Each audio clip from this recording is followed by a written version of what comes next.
Hello everyone.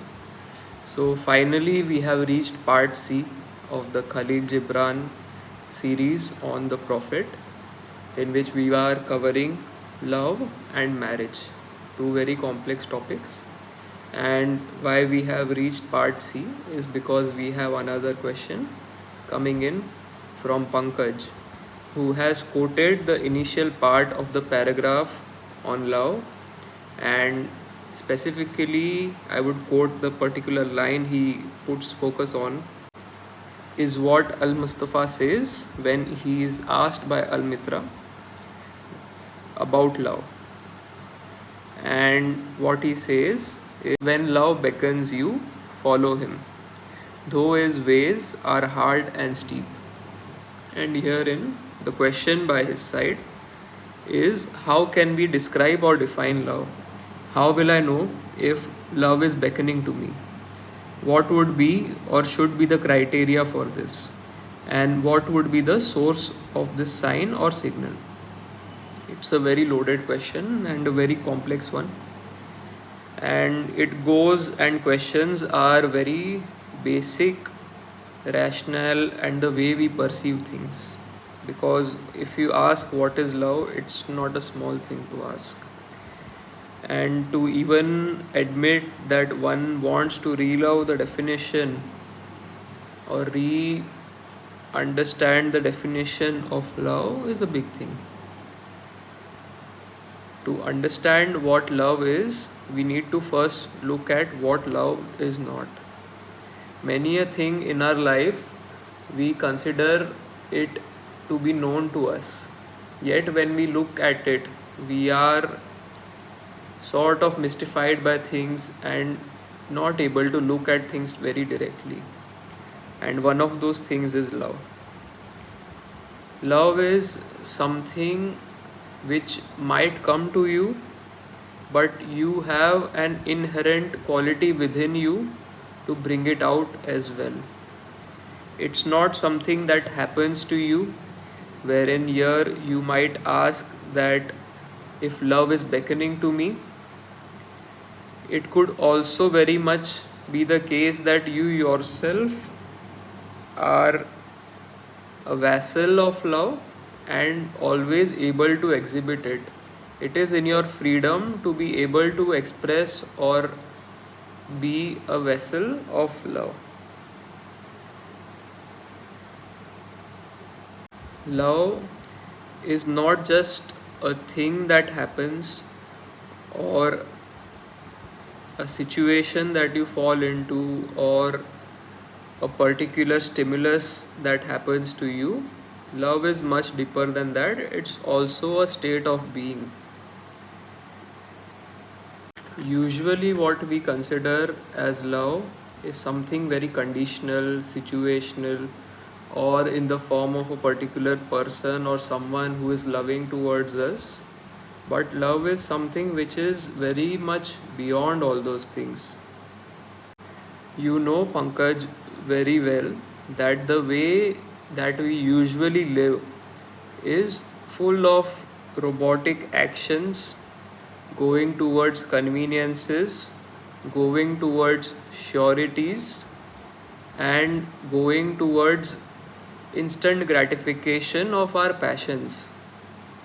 The way of love in our usual living, because when we talk about depth, when we talk about spirituality, then we think where it can apply in our usual living, or how can we get it, how can we get love into everything that our life is, not just in the form of a particular person or in the form of some time of your day or in the form of how to react in some situations. Because if that is what we limit our perception of love, then it really is not love. It's another set of conditionings that we are imposing on us. So, when we look at it in that way, it becomes very clear for us that love is something which is going beyond your comforts, your conveniences, and not just in a very revolutionary or doing it just for the sake of it, but in a very rational and exploratory way. So, one thing that becomes clear is that love is something which makes you a bit more than what you currently are. It makes you question your comforts or your way of life if it is not satisfying you. It brings you towards exploration. It makes you grow as a person, as a being. And such things which challenge all these perceptions are available aplenty. It is not that just one particular thing is there in the world which will make you question that or make you grow. So there are various uncountable manifestations of forms of love available for you. It is just that it has to come in through you to leave the comfort of the conveniences or the way which everyone has been living or the way which has been already predetermined by society or people at large as successful or the way to do things. It has been just understood that this is the way to do things, and it's good if the way to do things is challenging for you or it is still making you question things and making you grow to an extent from your current conditionings. But if it is not, it is something that is making you just sit down and just gather moss or squander all your progress, not being able to really apply yourself, then it is not really helping you. So then the way of love calls you to abandon that way, and the courage shown to do that is what love is from your side.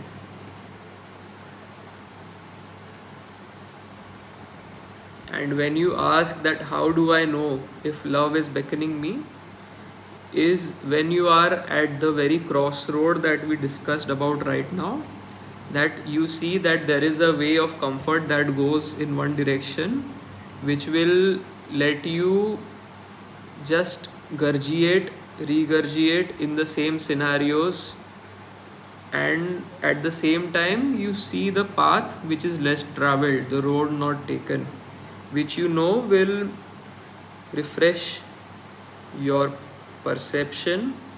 It will make you exhibit your hidden characteristics, and it will bring a new viewpoint, a new perspective within you. So then you can know that love is beckoning to you. That is a very good criteria to go by, is what I feel. The third part which you have asked, what would be the source of this sign or signal?